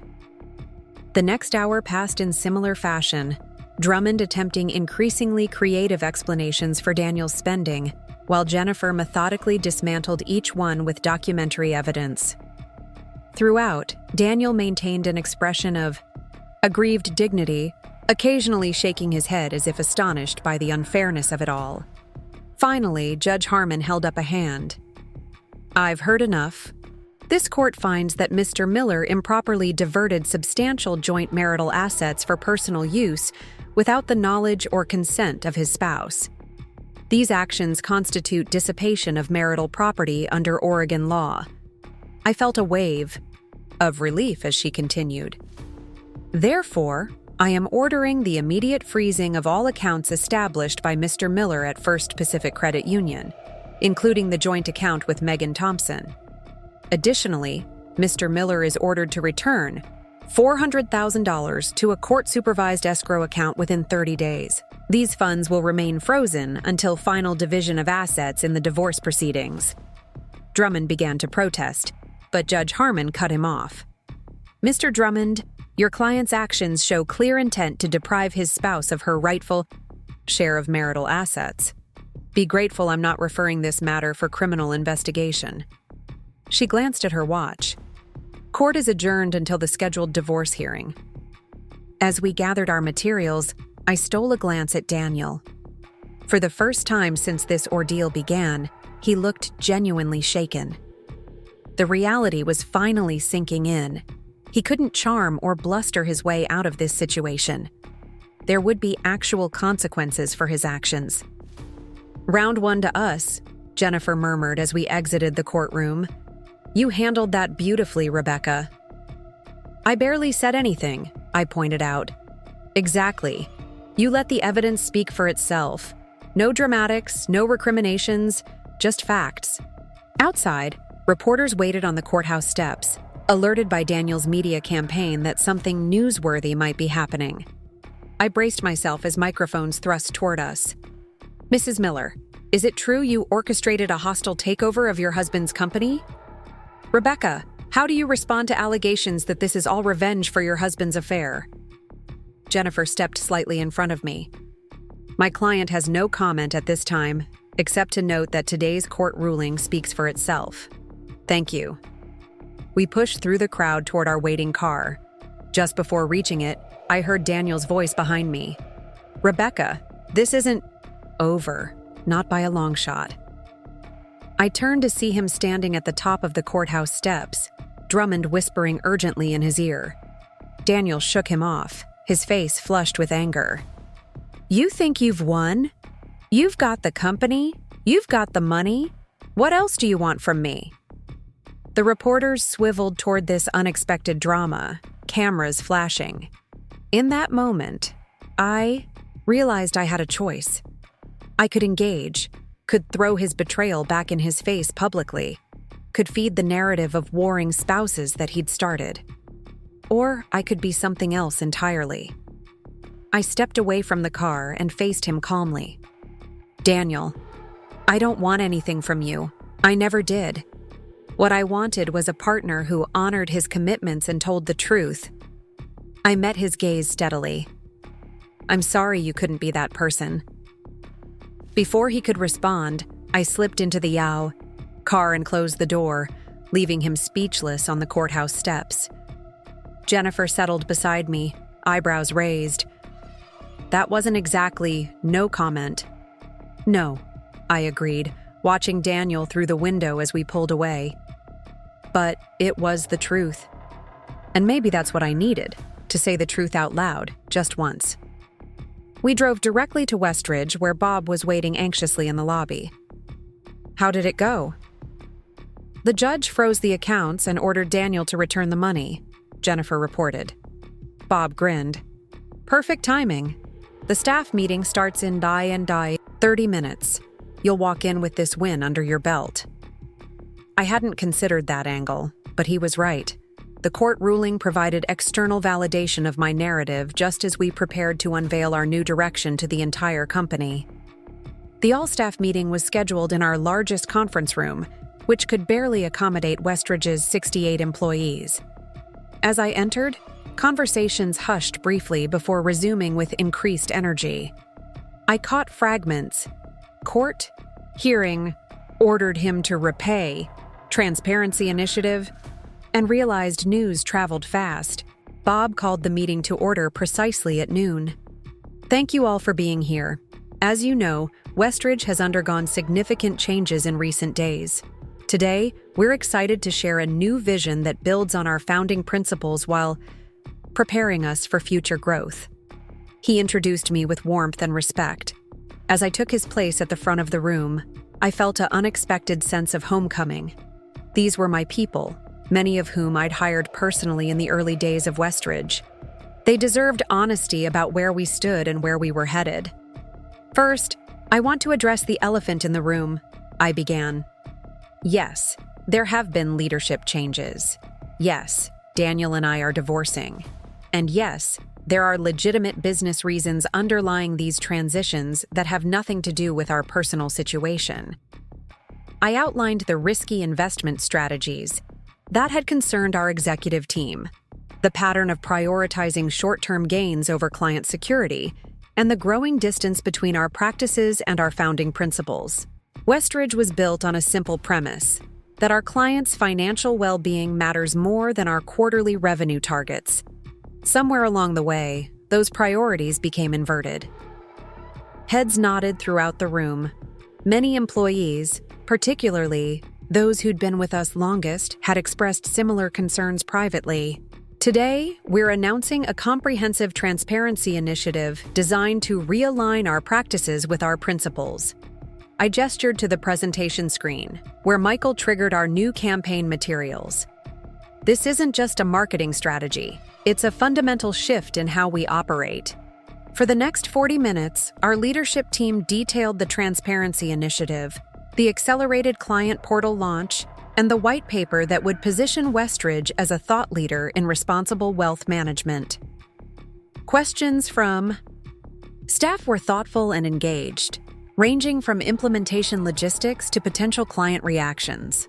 Change is always challenging, I acknowledged as the meeting concluded. But I believe these steps will strengthen Westridge for everyone, our clients, our team, and our community. My door is always open for your ideas and concerns as we move forward together. As people filed out, many stopped to express support or ask follow-up questions.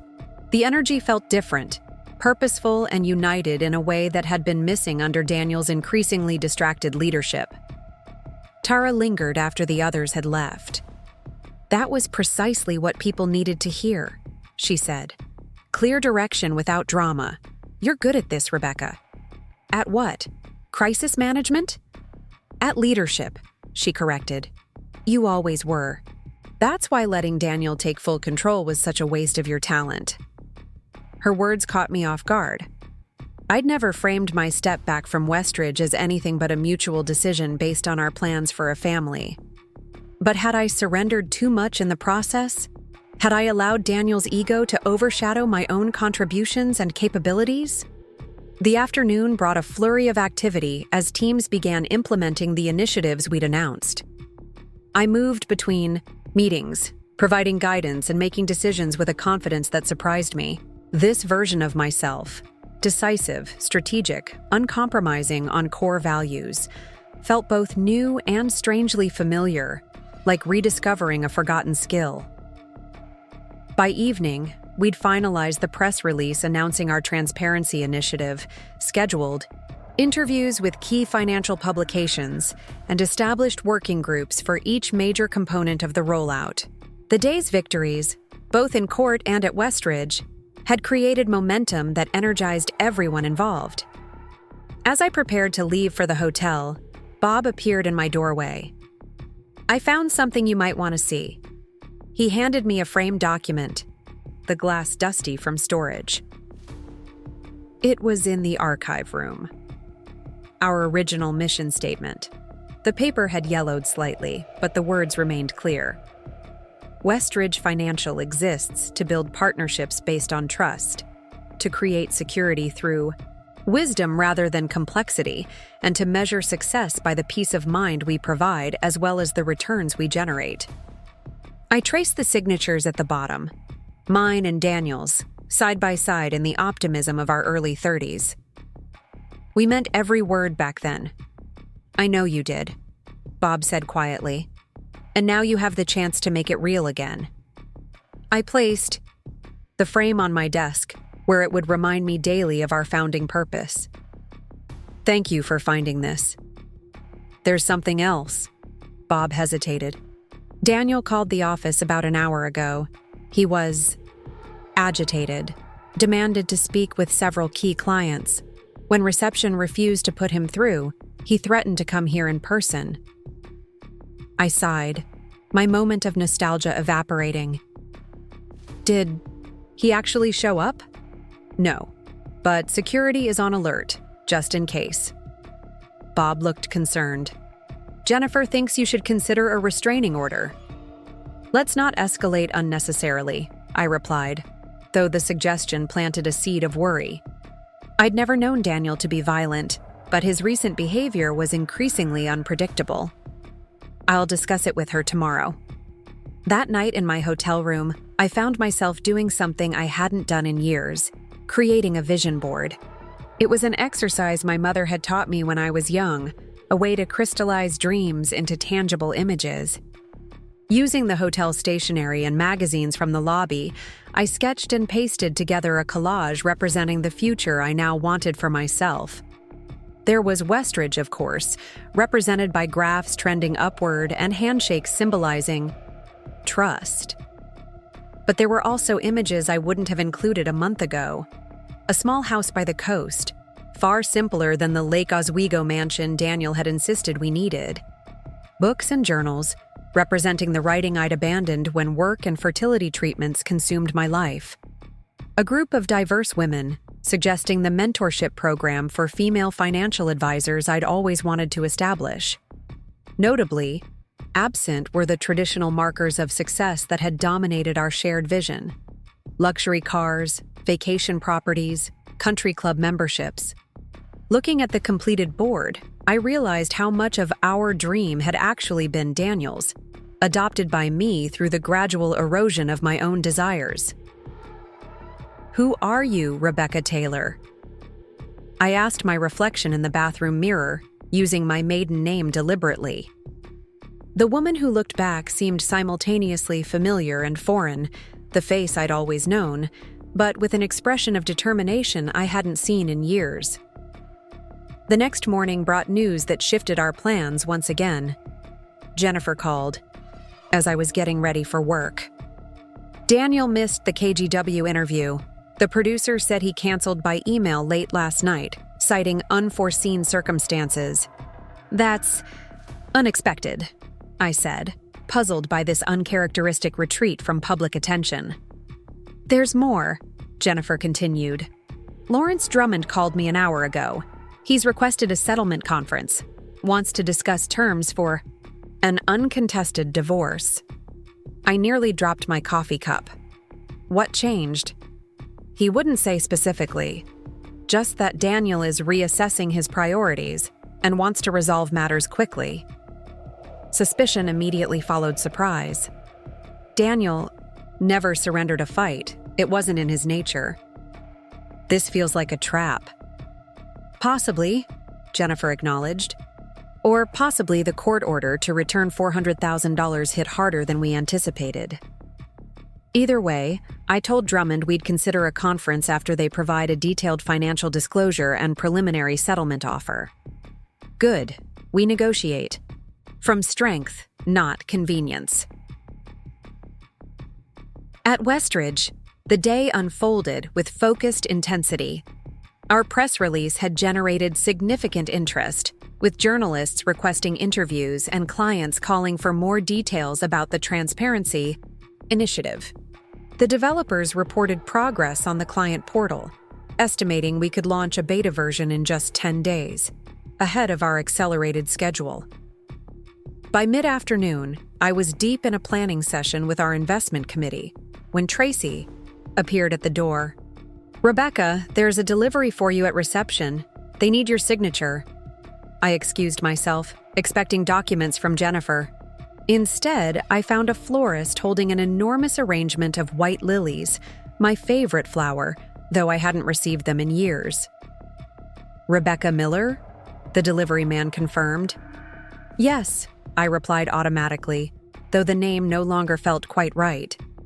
He handed me an envelope with the flowers. Inside was a card in Daniel's distinctive handwriting. "We need to talk. Please. The Riverview, 8 p.m. tonight." I stared at the message, emotions warring within me. The Riverview restaurant had been our special place, where we'd celebrated anniversaries, business victories, personal milestones. Daniel was deliberately invoking our history, attempting to move our interaction to familiar, emotionally charged territory. Tracy watched my expression with concern. "Is everything okay?" "Fine," I assured her, tucking the card into my pocket. "Please have these sent to the children's ward at Providence Hospital. They should bring more joy there than in my office." Back in the investment committee meeting, I found it difficult to concentrate. What game was Daniel playing now? First the canceled interview, then the settlement overture through Drummond. Now this personal appeal. It didn't fit his previous pattern of public attacks and legal aggression. When the meeting ended, I called Jennifer for advice. "Absolutely not," she said immediately after I described the invitation. "Meeting him privately right now could be interpreted as reconciliation, which would complicate our legal position. Besides, there's no telling what he might say or do." "I don't believe he'd become physically threatening," I said, though with less certainty than I would have felt a month ago. "It's not just physical concerns," Jennifer pointed out. "He could record your conversation, try to provoke emotional statements, or create a scene in public. There's no upside to this meeting for you." Logically, I knew she was right. And yet part of me was curious. After 15 years together, I still struggled to understand how Daniel could have betrayed our marriage so completely. Some small, irrational corner of my heart wondered if he might finally offer a genuine explanation, or even an apology. "What if we compromised?" I suggested. "What if I met him in a public place, but had someone nearby, you or Bob, or even a private investigator, to intervene if necessary?" Jennifer sighed. "If you're determined to do this, which I still advise against, then yes, having a witness is essential.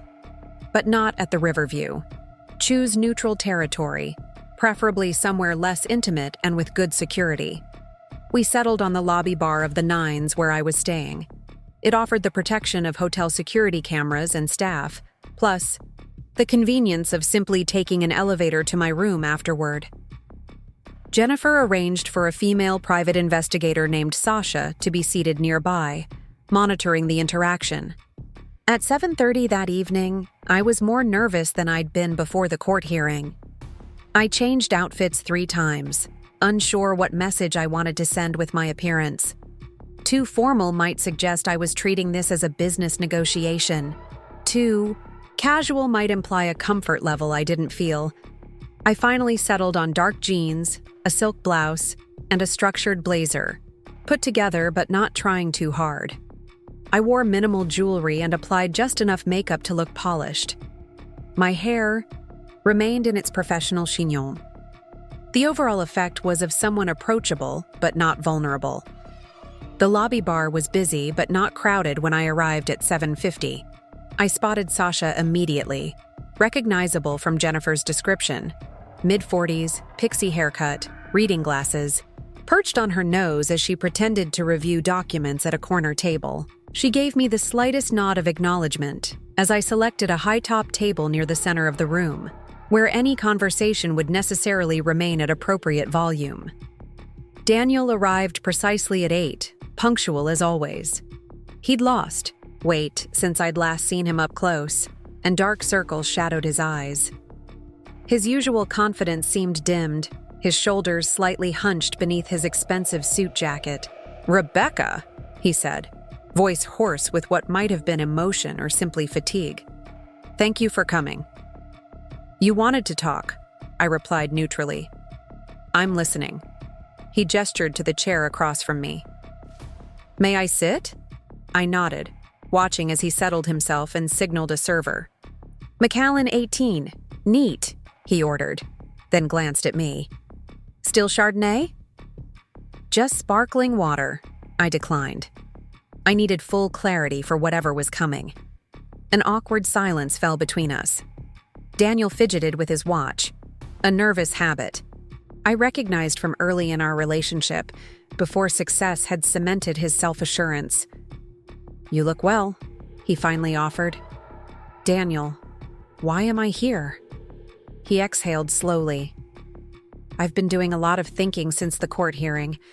About us, about Westridge, about everything. And I realized I've been handling this all wrong." His drink arrived, and he took a sizable swallow before continuing. "Fighting you publicly isn't good for either of us, or for the company." I studied him carefully, trying to read beneath the surface. This sudden shift toward conciliation seemed calculated rather than genuine, especially coming from a man who had threatened me via text just days earlier.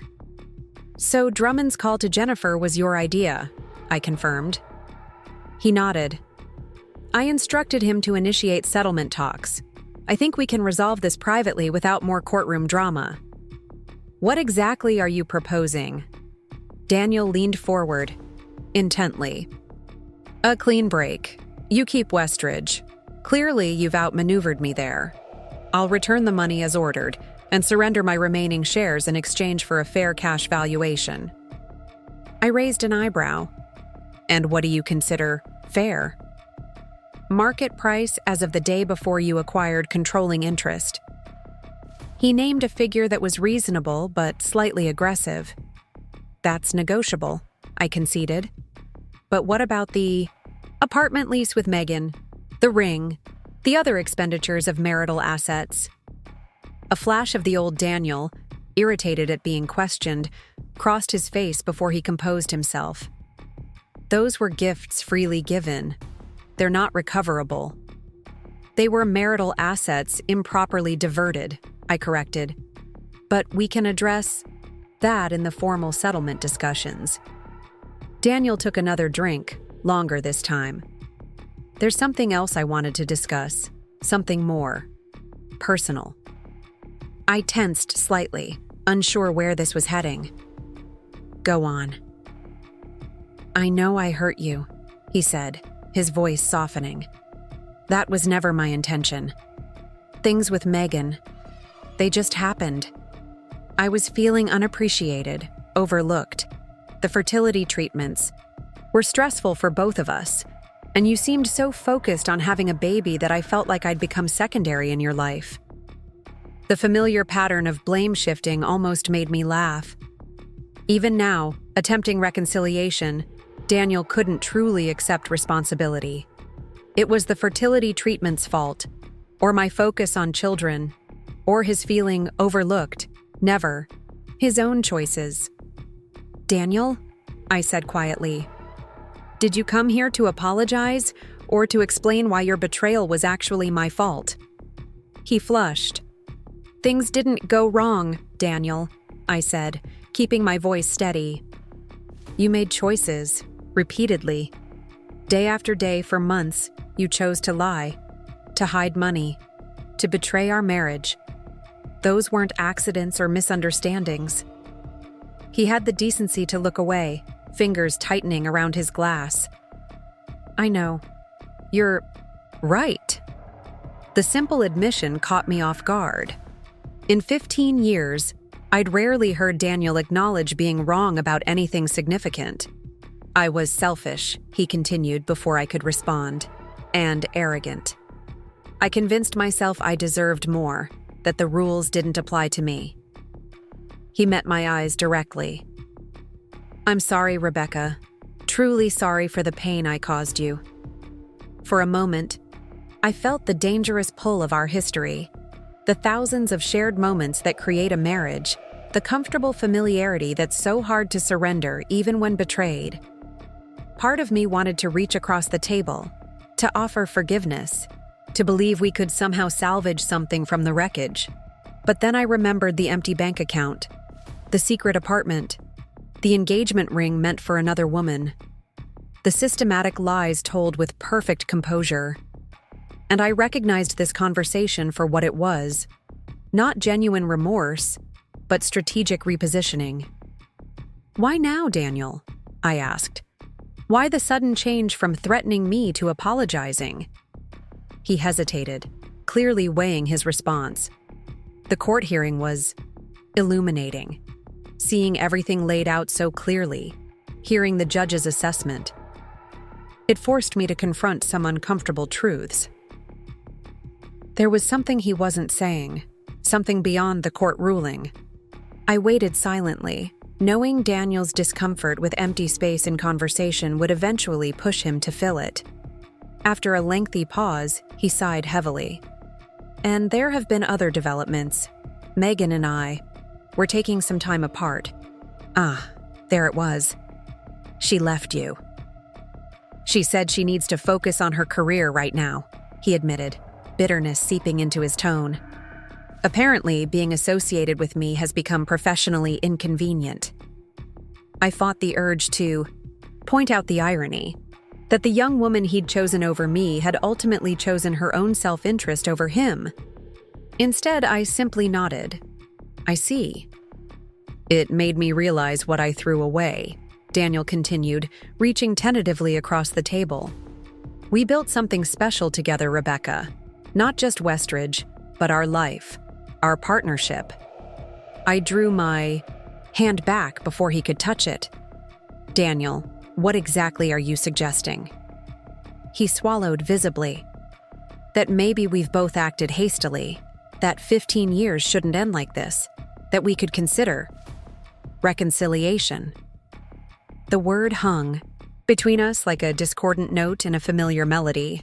6 weeks ago, I might have grabbed this lifeline with both hands, would have done anything to restore the life I thought we had. Now, it felt like being offered a beautifully wrapped package that I knew contained nothing of value. "No," I said. Simply. Daniel blinked, genuinely surprised. "Just, no? You won't even consider it?" "Some things can't be undone, Daniel. Some betrayals cut too deep." I spoke without anger, just calm certainty. "I'm not the same person I was before you emptied our accounts, before I discovered the depth of your deception.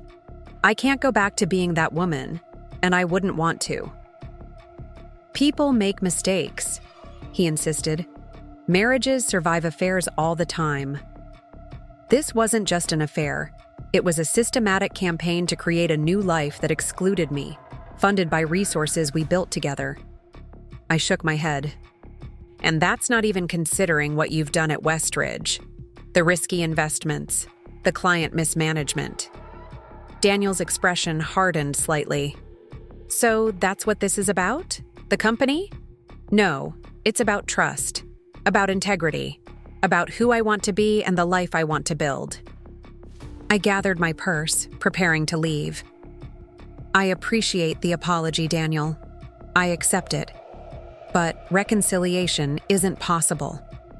As I stood, he reached for my wrist. Rebecca, please. I still love you.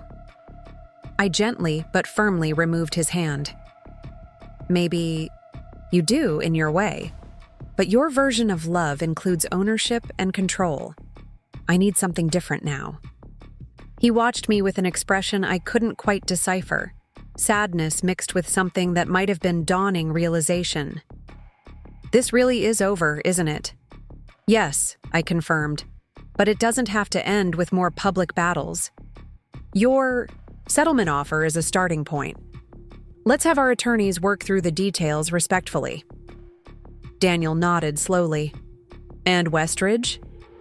Will thrive under its new direction. You built something valuable, Daniel. That legacy doesn't disappear because of how things ended. This acknowledgement of his contribution seemed to reach him in a way my earlier words hadn't. His shoulders relaxed slightly. I'd like to think so. He hesitated. The client portal idea is smart. I should have listened when you suggested something similar last year. There will be other ideas, other companies, I said, surprised by my genuine wish for him to succeed elsewhere. The anger that had fueled me through the past weeks was fading, replaced by something approaching indifference, the true opposite of love. As I walked away, I caught Sasha's eye across the room. She gave me a subtle thumbs up and remained seated, presumably to observe Daniel after my departure. I felt a lightness in my steps as I crossed to the elevator, as if I'd set down a heavy burden I'd been carrying for too long. In my hotel room, I kicked off my shoes and called Jennifer. How did it go? She asked immediately. Surprisingly, civilized, I reported, recounting the conversation in detail. I think he's genuinely ready to settle. Jennifer sounded cautiously optimistic. The timing aligns with what my sources tell me. He's been meeting with investors about a new venture, and ongoing public drama with you would complicate that process. Plus, Megan left him, I added, still processing that revelation. Ah, the plot thickens. Jennifer chuckled. Well, his loss is Portland's gain. 2 new businesses instead of 1 toxic marriage. After we hung up, I sat by the window overlooking the city lights, reflecting on how completely my life had transformed in just 6 weeks. The devastation I'd felt upon discovering the empty savings account had evolved into something unexpected. Opportunity. Freedom. The chance to build something that was truly mine. My phone buzzed with a text from Bob. White paper draft complete. Client portal beta testing starts tomorrow. We're ahead of schedule on everything. Progress. Forward motion. The future taking shape according to a vision that increasingly felt authentic to who I was becoming. The weeks that followed unfolded with surreal efficiency. The divorce settlement proceeded without further drama, with Daniel accepting terms that were fair, but acknowledged my greater contribution to preserving Westridge's value. The court approved our agreement just 8 weeks after the initial filing. Record. Speed for a marriage of our duration. At Westridge, our transparency initiative garnered industry attention and client approval. The white paper was cited in several financial publications as a model for client communication in uncertain markets. The portal launch exceeded expectations, with 90% of clients activating their accounts within the first week. Most remarkably, not a single major client left during the transition. Several who had been considering moving their portfolios elsewhere reported renewed confidence in our approach. 2 former clients even returned, citing our refreshing honesty about market risks and investment strategies. 3 months after that fateful discovery of the drained bank account, I finally moved out of the Nines Hotel and into a charming craftsman bungalow in Portland's Selwood neighborhood, a far cry from the Lake Oswego mansion, and exactly what I wanted. The morning after I moved in, I made coffee in my new kitchen and carried it to the small deck overlooking a garden that was mine to redesign. My phone rang. Bob, calling with our quarterly results.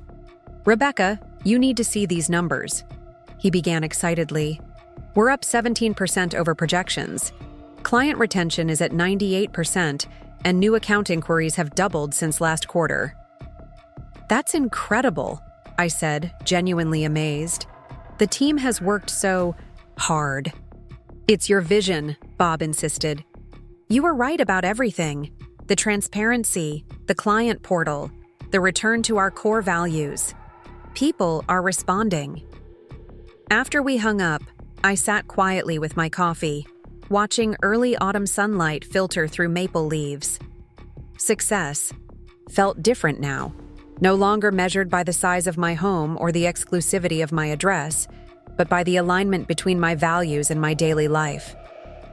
My reverie was interrupted by a text from Jennifer. "Just heard Daniel's secured funding for his new venture, $5 million seed round for Miller Strategy Group, apparently focusing on aggressive growth investments for high-risk clients." I smiled slightly, recognizing that Daniel hadn't changed. He'd simply found a new arena for the same approach. But that was no longer my concern. We'd finalized the division of our shared life, each taking the pieces that mattered most. He'd chosen the path of bold risks and dramatic returns. I'd chosen stability, transparency, and measured growth. 2 days later, I hosted my first dinner party in the new house, a casual gathering with Bob and his wife, Tara, Jennifer, and 2 friends I'd reconnected with after years of allowing those relationships to fade under the demands of my marriage. We ate at a simple wooden table on the deck, sharing stories and laughter as twilight deepened around us. "A toast," Bob proposed, raising his glass, "to Rebecca," who reminded all of us that the strongest foundations are built on honesty. As glasses clinked, I felt something I'd nearly forgotten: contentment. Not the breathless happiness of new love or the adrenaline rush of acquisition, but a deeper, more sustainable satisfaction. I had created this moment, this space, this life. Later, after my guests had left, I found myself standing in the small room I'd designated as my home office. On the wall hung the framed original mission statement from Westridge, now accompanied by a new document, my personal mission statement, crafted during a weekend retreat to the Oregon coast. To live authentically and lead generously. To value wisdom over acquisition. To measure wealth by freedom rather than possessions. To build connections based on mutual respect rather than mutual benefit. Simple principles, but ones I'd lost sight of somewhere during 15 years of marriage to a man whose values had ultimately proven incompatible with my own. The following Monday brought an unexpected visitor to Westridge. I was reviewing client presentation materials when Tracy buzzed my office. "Rebecca, Megan Thomson is here. She doesn't have an appointment, but she asks if you have a few minutes." I hesitated, curious despite myself. Megan had been reassigned to investor relations as promised, where Michael reported she was performing adequately, if not exceptionally. We'd had minimal contact since her delivery of the documentation that had proven so valuable in court. "Send her in," I decided. Megan entered hesitantly, looking more professionally dressed than I remembered, though still favoring styles that emphasized her youth and attractiveness. Ms. Taylor," she corrected herself. "Thank you for seeing me." "What can I do for you, Megan?" She took a deep breath. "I wanted to let you know that I've accepted a position with Riverstone Investments. Today is my last day at Westridge." This was unexpected. "I see. May I ask why?" "It's a step up, assistant portfolio manager rather than investor relations, and..." She hesitated. I think it's best for everyone if I make a fresh start somewhere without history. I nodded, understanding her reasoning. That's probably wise. I appreciate you telling me personally. There's something else. She reached into her bag and withdrew a small velvet box, placing it carefully on my desk. This belongs to you. I should have returned it sooner. I didn't need to open it to know what it contained. The $47,000 diamond ring from Tiffany's, purchased with our joint savings. Daniel gave this to you, I said.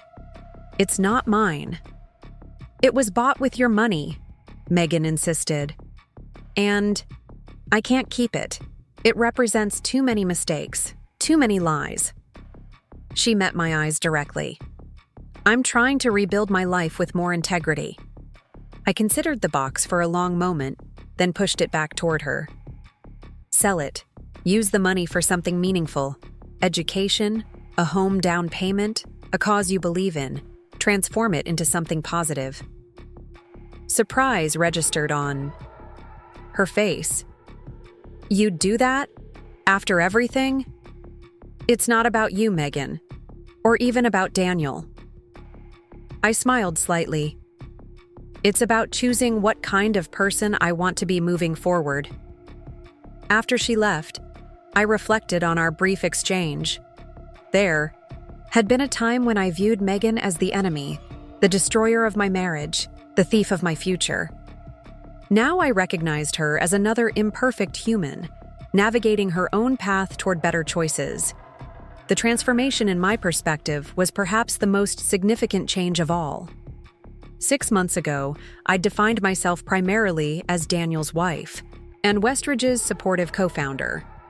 My identity had been so thoroughly entwined with his that his betrayal had initially felt like an obliteration of self. Now, I understood that his actions had actually created space for me to rediscover who I was, apart from those roles, to reclaim aspects of myself that had been gradually subsumed by the gravitational pull of his personality and ambitions. The following weekend, I finally tackled a task I'd been postponing, sorting through the boxes of personal items I'd retrieved from the Lake Oswego house. Among photographs, books, and mementos from our years together, I found my old journals, dozens of them, chronicling my thoughts from college through the early years of Westridge. As I read entries from 15 years earlier, I was struck by the clarity of purpose in my younger voice. I had wanted to build a different kind of financial firm, one that educated and empowered clients rather than mystifying the process to justify high fees. One that measured success by client outcomes rather than asset accumulation. Somewhere along the way, those aspirations had been diluted by compromise, by Daniel's different vision, by the seductive pull of conventional success. The transparency initiative I'd implemented at Westridge wasn't new thinking. It was a return to my original intentions, finally brought to life without the constraints of accommodating Daniel's conflicting priorities. That evening, I began a new journal entry, the first in nearly 5 years. Today marks 6 months since I discovered Daniel had emptied our savings. 6 months since my life imploded and then reconstructed itself in ways I could never have imagined. If someone had told me then that his betrayal would ultimately lead to greater fulfillment and authenticity, I would have thought them cruel or delusional. But looking back, I see now that what seemed like an ending was actually an opening, a painful but necessary dismantling of a life built on compromise and accommodation, making space for something sturdier, more genuinely mine. I lost a husband, but found myself. I lost financial security, but gained the company we built together. I lost the comfortable predictability of the next 15 years, but gained the exhilarating possibility of charting my own course. Daniel intended to discard me for a newer model, to empty my bank account and start fresh with someone who demanded less and admired more. Instead, he inadvertently liberated me from a marriage that had slowly eroded my sense of self-worth and possibility. The greatest revenge wasn't buying the firm or freezing his accounts, or even building a more successful business model. It was discovering that I am more resilient, more capable, and more visionary than either of us ever realized. It was reclaiming the woman I was always meant to be. I closed the journal, feeling a sense of completion. The story that had begun with betrayal had transformed into one of reclamation and renewal. Whatever challenges lay ahead, and there would be many, I would face them as the author of my own narrative rather than a supporting character in someone else's. The next morning, I received an unexpected email from Daniel, the first direct communication since our meeting at the Nines 3 months earlier. "Rebecca, I heard through mutual connections that Westridge secured the Abernathy Group account. Congratulations. I know how long you've been pursuing them. You've accomplished in 6 months what I couldn't in 3 years. I'd like to say it's beginner's luck, but we both know better. You always were the heart and soul of Westridge. I was just too arrogant to admit it. Wishing you continued success. Daniel." I read the message twice, waiting for the familiar surge of emotions that typically accompanied any contact with my ex-husband. To my surprise, I felt only a calm acknowledgement, neither vindication nor lingering hurt. Daniel Miller had become someone from my past, a chapter closed rather than an ongoing presence in my emotional landscape. I clicked reply and typed a simple response. "Thank you, Daniel. I wish you success with Miller Strategy Group as well. Rebecca." Then I closed my laptop, picked up my coffee, and stepped out onto the deck to greet the new day, my day, shaped by my choices, aligned with my values, full of possibilities that were mine alone to explore. Up next, you've got 2 more standout stories right on your screen. If this one hit the mark, you won't want to pass these up. Just click and check them out.